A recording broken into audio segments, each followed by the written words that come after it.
The first point, several points actually.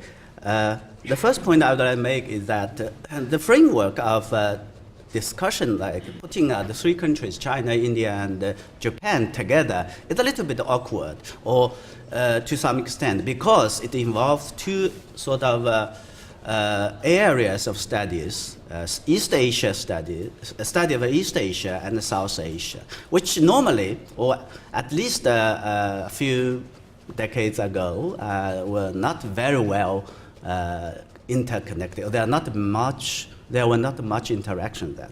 Possibly, as the Japanese colleague Takagi-san said, possibly because of the convergent strategic interest between Japan and India making it possible. So we have to thank that, making people like us, particularly like myself, who was more or less engaged on South Asian studies, a new area of research.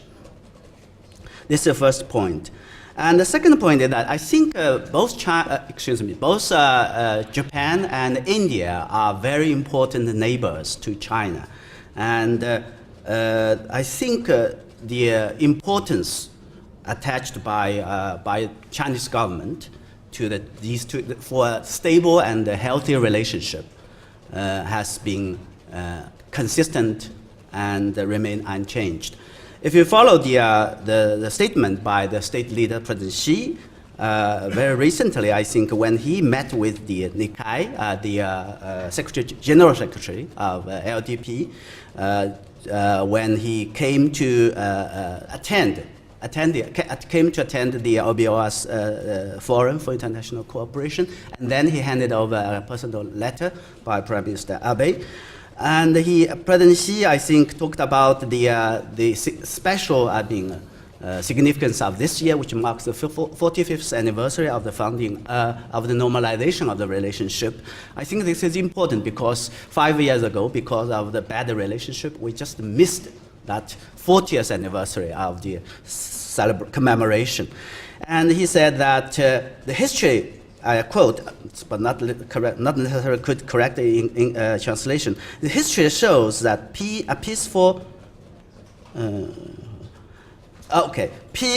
friendship, and cooperation is the only right choice for the two countries, and it is also the common expectation of the two peoples and the international world at large. And with regard to the relationship between India, when he met with Prime Minister Modi in October last year, 2016, at the sideline of the BRICS meeting, he mentioned that a stable, healthy China-India relationship not only conforms the interest of development of China and India, but also to maintain the rightful interests of developing countries in the global and international system. So this is remain unchanged, and the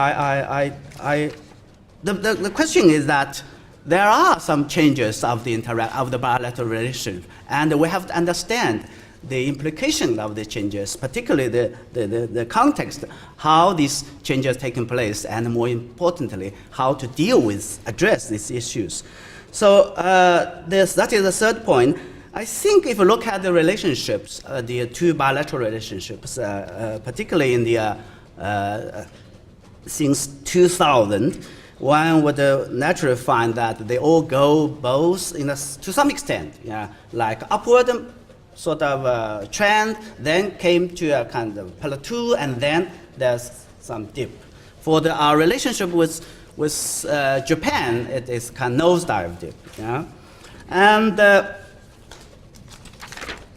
but if you go look at the relationship and the trajectory relationship or the course of that, they are more or less focused because of some of these particular issues. For our relationship with Japan, I think Takagi-san also mentioned about the territorial dispute is one of them. The Diaoyu issue, the history issues, and other issues. I think China gradually attach importance to maritime issues and so on and so forth. And the relationship with India, interestingly, I think, again, focus on some issues like energy issues, the listing of Masood issues, and of course our relationship with Pakistan. Some of them issues are, I think, to be fair, they are old issues. They have been there for many years. So the reason why it came up, stood out, and came up such an issue that to some extent I would not shift the contour of the relationship, but to some extent affect in such a way. I think there are reasons to that. That is the fourth point I would like to make. For me, these are threefold. Number one, I guess it is because of the perceived or it's real kind of change the dynamic of the relative power relationship.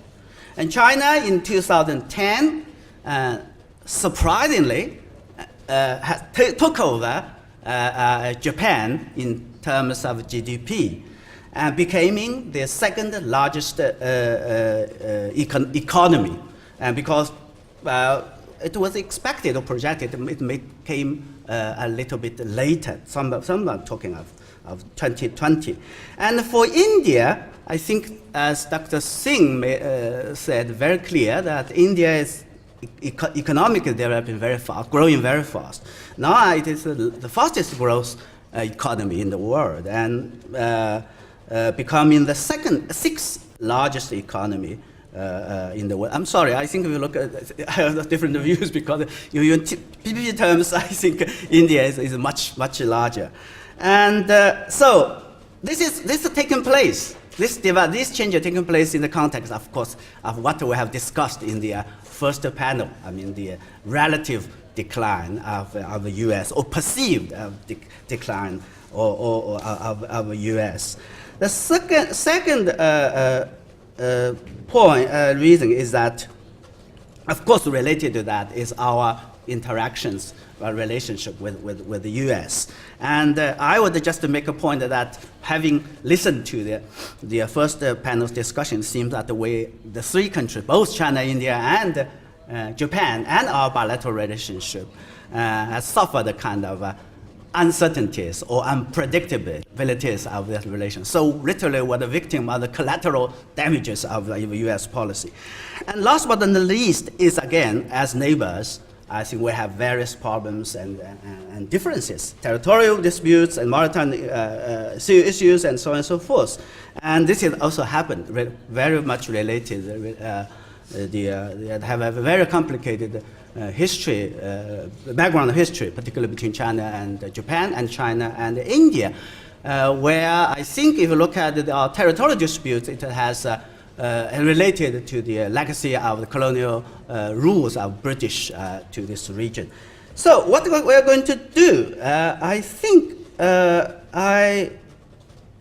I think we really have to first to take a balanced view, or with some sense of optimism. Yeah, and first of all, I believe that the three sides, I mean, all of us, we have to take a positive view of each other's development.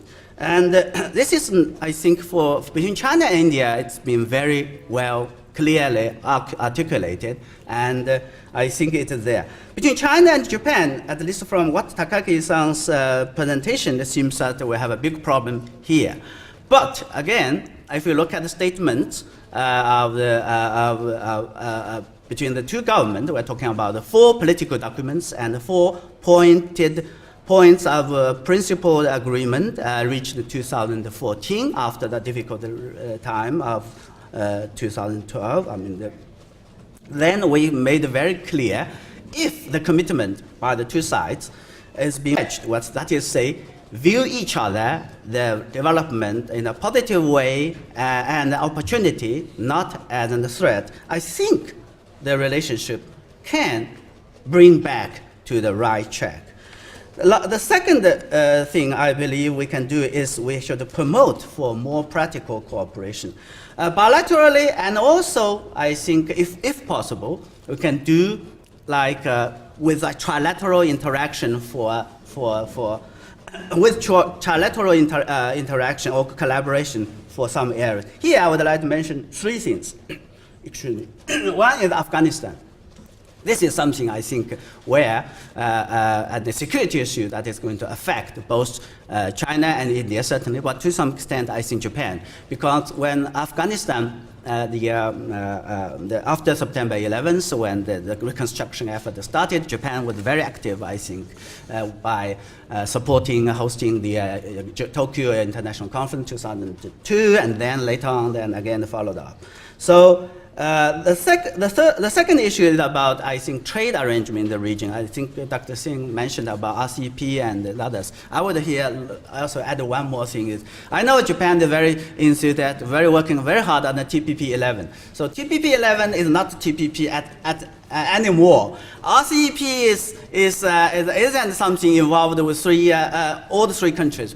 So why don't we sit together and try to find a middle ground where it is something that is higher than the ICP, which I think will help